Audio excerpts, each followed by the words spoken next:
बिस्मिल्लाहिर्रहमानिर्रहीम। अस्सलामु अलैकुम स्टूडेंट्स। हम आज 7th एकेडमिक सेशन को डिस्कस करेंगे। हम इसमें क्या डिस्कस करेंगे? हम इसमें क्लासिफिकेशन ऑफ वायरसेस डिस्कस करेंगे। वायरसेस की क्लासिफिकेशन डिफरेंट कैरेक्टरिस्टिक पर बेस करते हैं, डिफरेंट एट्रीब्यूट्स हैं, डिफरेंट क्वालिटीज कह लें, डिफरेंट कैरेक्टरिस्टिक पर डिपेंड करते हैं। क्या क्या कैरेक्टरिस्टिक है? 5 कैरेक्टर पर हमने क्लासिफिकेशन इनकी ही है। नंबर 1 जो है शेप हो गई, उसकी शेप किस किस्म की है वायरस की, उस पर क्लासिफाई किया है। मॉर्फोलॉजी या शेप किस किस्म की है। फिर number 2 type of the host कैसा है, कौन सा वाला है, क्या ह्यूमन है, क्या एनिमल है, क्या प्लांट है, बैक्टीरिया है, इस पर डिस्कस किया हमने, इसको क्लासिफाई किया है। फिर नंबर 3 जो है type of the nucleic acid, जिसको जीनोम कहते हैं।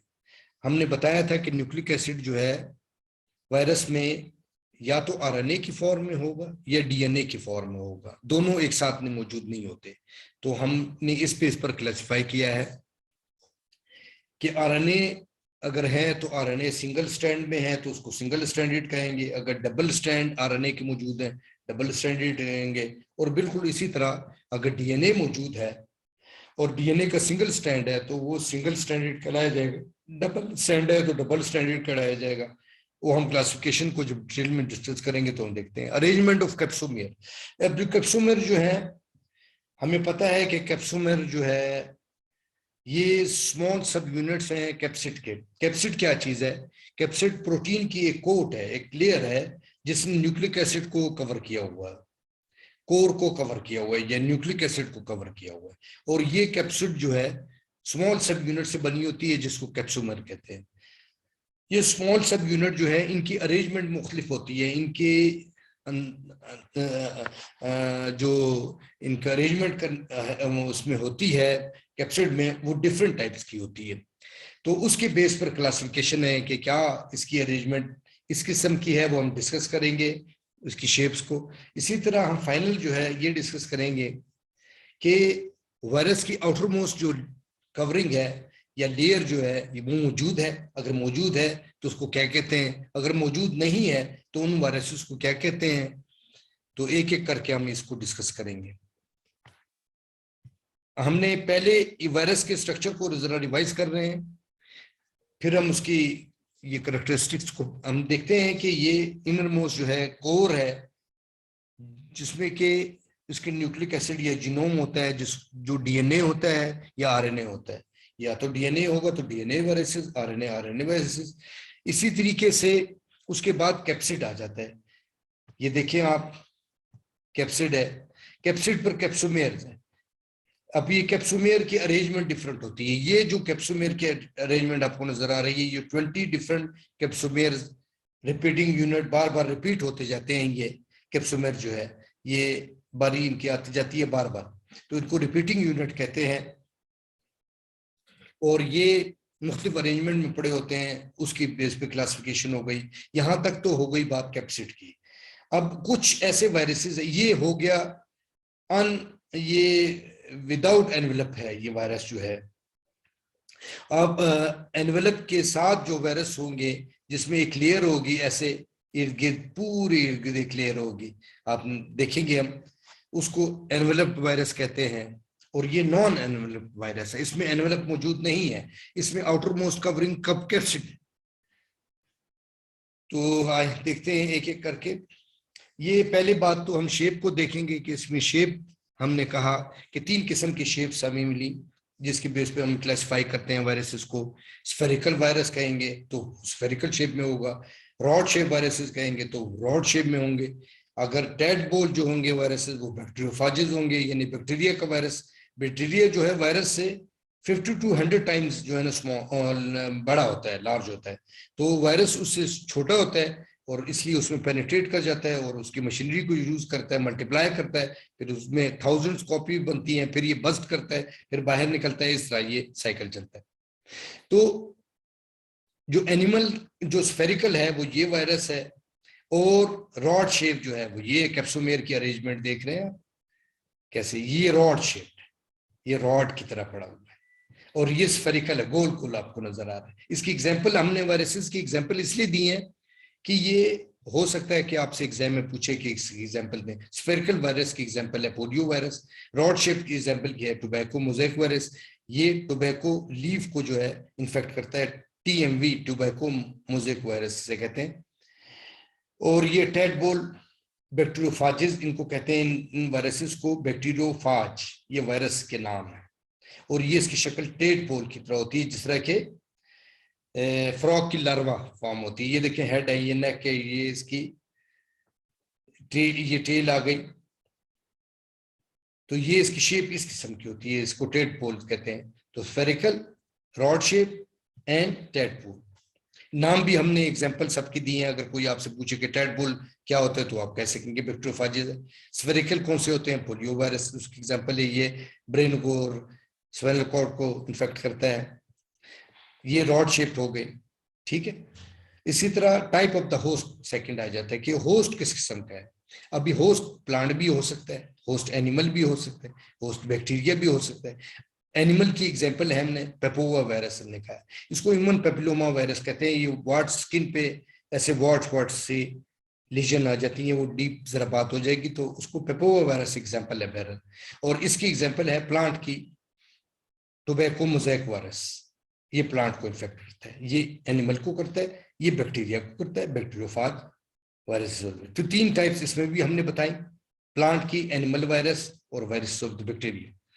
उसके बाद हम न्यूक्लिक एसिड की बात करेंगे। न्यूक्लिक एसिड की, अगर न्यूक्लिक एसिड डीएनए मौजूद है तो डीएनए या तो डबल स्ट्रैंडेड होगा या सिंगल स्ट्रैंड होगा। सिंगल स्ट्रैंडेड में एग्जांपल दी है हमने पैरो वायरस B19, ये स्किन रैशेस वगैरह इन्फ्लुएंजा लाइक सिम्टम्स भी करता है। और ये इसकी हमने फर्दर 2 टाइप्स हैं जो हमने आपको उसकी एग्जांपल नहीं बताई, फिर बहुत डीप हो जाएगी बात। इस स्टेज पे यही काफी है। ये लीनियर थ्रेड की तरह होता है, ये सर्कुलर देख रहे हैं आप लोग, सर्कुलर की तरह होता है, या तो इस शक्ल में होगा या इस शक्ल में होगा सिंगल स्ट्रैंडेड। अब अगर सिंगल स्ट्रैंडेड ना हुआ तो फिर कौन सा होगा? Double stranded. डबल स्ट्रैंडेड में हमने हेपेटाइटिस बी वायरस की एग्जांपल कोट की। हेपेटाइटिस बी वायरस आपसे कोई पूछे तो डबल स्ट्रैंडेड है, डीएनए वायरस है, और ये लीनियर में भी हो सकता है, सर्कुलर फॉर्म में भी हो सकता है। हमने उसकी एग्जांपल नहीं दी है फर्दर।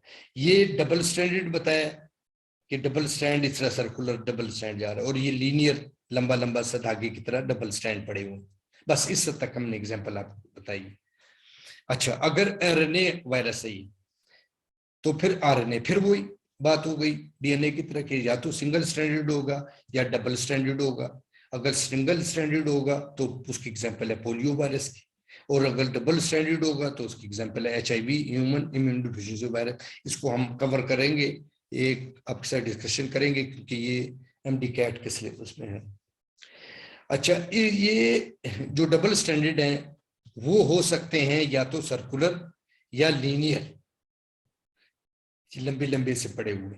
इसी तरह सिंगल स्टैंडर्ड भी या तो लीनियर होंगे या सर्कुलर होंगे। अब हमने ये नहीं बताया आपको इसमें कि ये जो पोलियो वायरस है या HIV है वो इनमें से लीनियर है या सर्कुलर है। बस बात हमने इधर खत्म कर दी कि आपको इतना पता होना चाहिए कि ये डबल स्टैंडर्ड है और ये सिंगल स्टैंडर्ड है, और है ये RNA वायरस। उसके बाद हम बात करेंगे अरेंजमेंट ऑफ द कैप्सोमेर। कैप्सोमेर हमने बताया स्मॉल सब यूनिट्स थे। ये देखें, ये 2 किस्म की इसको ज्योमेट्रिक सिमेट्री कहते हैं। ये एक आइडेंटिकल शेप्स होती हैं, स्ट्रक्चर होती हैं। ये 2 शक्ल थी, एक इकोसिड्रल थी और एक हेलिकल थी। इकोसिड्रल में ये होता है कि कैप्सोमेर अरेंज होते हैं, 20 डिफरेंट कैप्सोमेर अरेंज होते हैं ऐसे ट्राइंगल फॉर्म में पड़े मौजूद है 20। और ये स्फेरिकल इस तरह की शक्ल नजर नहीं आती, शक्ल नजर आएगी स्फेरिकल आपको इस तरह की, ऐसे। ये मैं आपको बताता हूँ,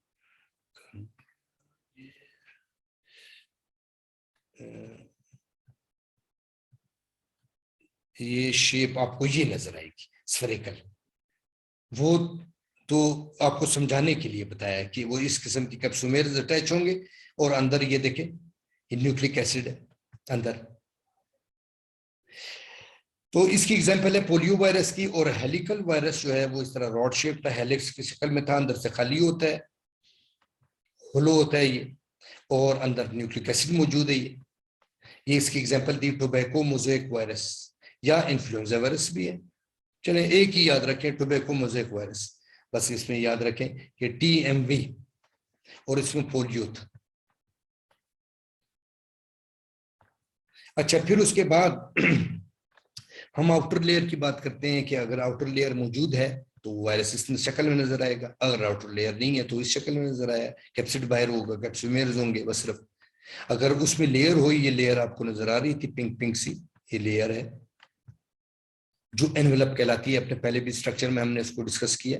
ये एनवेलप, ये एनवेलप वायरस कराएगा। इसमें एग्जांपल दिया हमने हेपेटाइटिस बी वायरस की, ये वाले एग्जांपल होगी हेपेटाइटिस बी वायरस की।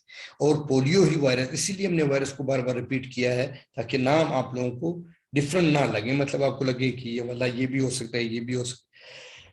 पोलियो वायरस जो है हमने नॉन एनवेलप में एग्जाम्पल दिया। अच्छा, ये बात याद रखने की है बच्चों, ये बात इंपॉर्टेंट है कि ये जो हमने लेयर की बात की एनवेलप की, ये जो है वायरस को इनस्टेबल कर देती है।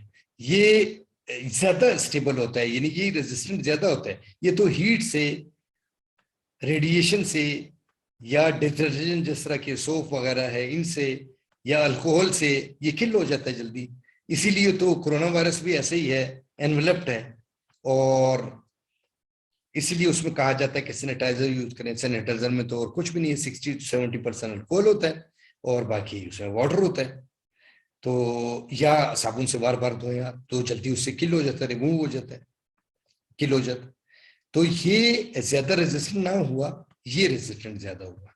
और ये देख रहे हैं, ये न्यूक्लिक एसिड है, यानी न्यूक्लिक एसिड भी और कैप्सिड भी है, साथ अटैच है उसकी, और उसको लेयर ने कवर किया हुआ है। ये हमने स्ट्रक्चर में पढ़ा था इस लेयर को। तो अब एग्जाम्पल याद रखेंगे हम हेपेटाइटिस बी वायरस और पोलियो वायरस में। अच्छा, उसके बाद हमने ये एक आपकी समरी के लिए ये टेबल बनाई है आपकी आसानी के लिए कि आप रिवाइज कर सकें, बड़ी क्विक रिवीजन हो सके आप लोगों की। ये वो बेसिस है जिन पर हमने डिस्कस किया, जिन पर कैरेक्टरिस्टिक, जिन पर बेस करके वायरस की हमने क्लासिफिकेशन बनाई। Shape of the virus, types of the host, nature of the nucleic acid, geometric symmetry किस किस्म की है, एनवेलप है, नॉन एनवेलप्ड है या एनवेलप्ड है, ये सारी एग्जांपल दी हुई, यही चीज को रिपीट किया है। आप इसको देख सकते हैं और बहुत क्विक रिवीजन ले सकते हैं इसकी। उम्मीद है आप लोगों को ये समझ आई होगी। इंशाल्लाह ताला हम नेक्स्ट टॉपिक के साथ मुलाकात होगी आप लोगों के साथ। Thank you very much. Allah.